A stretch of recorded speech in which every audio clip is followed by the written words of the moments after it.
And now the latest across the wide world of tropics. Tropical Weather Bulletin for August the 6th. Well, today across the wide world of tropics, we have 4 active tropical cyclones under Force 13 analysis. Tropical Storm Jimena, Tropical Depression Hilda, Tropical Depression Lupit, and Tropical Storm Nida across the whole world tonight. And we do have several areas of interest across the world tonight on day 218 of 2021. So far, we've had 48 storms form this year. That number is likely to rise over the next few days. In the Atlantic, on day 67 of Atlantic hurricane season, we have 2 areas of interest. One in the middle of the main development region, heading towards the northeastern Caribbean islands, 20% in the next 5 days for that one. And 92L is coming off of Africa right now. We're going 80% on this. There is a bit of uncertainty to if this will form 1 or 2 systems, as some models are suggesting potentially the wave splits into 2. There is some uncertainty, but at this time we're giving it 80% chance of forming, so that is likely to, unfortunately, tick up our worldwide cyclone numbers. On day 82 of the Eastern Pacific hurricane season, we have Tropical Storm Jimena, and Tropical Depression Hilda, and an area of interest off the coast of Mexico, 60% over the next 5 days on that one. And in the Central Pacific, along the international dateline, we have a 20% area of interest. That one carries over into the Western Pacific, to where models are depicting the potential for tropical cyclone formation on either side of the international dateline. Other than that, we have Tropical Depression Lupit over eastern China. Mirene, we do not think it's a tropical cyclone yet. We're giving it a 90% chance of doing so, though. And Nida is a tropical storm undergoing an extratropical transition.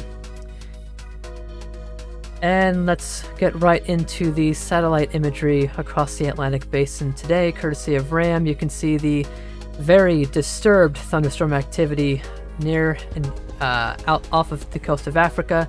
You can see the little bit of convection being produced by that other area of interest to the west of 92L. Not much convection right now. That's why it's a 0% chance within the next 2 days. But as that tracks towards the northeastern Caribbean islands, we could see some formation. Other than that, we've got a little swirl east of Bermuda, and a stalled frontal boundary off the United States southeast and Gulf coastlines. In the Eastern Pacific, you can see Tropical Storm Jimena and Tropical Depression Hilda just fairly close to each other. You can see the disturbed thunderstorm activity brewing where our 60% AOI is, and other than that, you can't really see much, just some general thunderstorm activity in the Pacific. And if you look towards the western US, you can see some fire smoke from wildfires in California. In the Western Pacific, you can see a large band of convection off the coast of China, and you can see a little bit of a swirl associated with Lupit, and where Mirene is, it's got fairly good convection right now. It is a bit lopsided, and you can see Nida up there east of Japan undergoing the extratropical transition as a tropical cyclone right now. The current forecast for Lupit is for this to come off the coast of China within the next day, and then it slowly tracks towards Japan, perhaps striking as a 40 to 45 knot system, and this could cause some impacts to perhaps the Olympics, if they are still ongoing by the time this storm gets there. For Mirene, the cone keeps this offshore of Japan, but you can see Japan is within the cone. So if you're in Japan, I'd say keep a close eye on Mirene. Not going to be a big typhoon coming for Japan, thankfully, this time around. The sea surface temperatures across the world, it's pretty warm across the Eastern Pacific as you get towards Mexico. As you head further west, it cools down, and then as you get towards the international dateline and Western Pacific, it gets pretty warm. North Atlantic is fairly warm. The main development region is warming up, getting ready for those waves coming off of Africa. We're starting to get into this period of the Atlantic where we could really see some activity fire up. In the northern Indian Ocean, you can see the Arabian Sea. It's generally 27, 28, 29 degrees Celsius. In the Bay of Bengal, it's generally 28, 29 degrees Celsius. And in the Western Pacific, it's fairly hot. You can see a bit of a cool pull still from Infa, that might be, but it's recovering, and you can see generally 29, 30 degrees Celsius across the majority of the Western Pacific. Sea surface temperature anomalies, you can see the Atlantic Basin has been the case for quite a while. It is above average throughout the majority of the basin. Eastern Pacific is pretty much the same story. As you get towards Mexico, it's above average, and as you get further away from Mexico towards Hawaii, it's near to below average. In the Western Pacific, you can see there's some pockets of near and below average sea surface temperatures east of Taiwan, but other than that, generally the Western Pacific is above average, and the North Indian Ocean, we're generally above average there.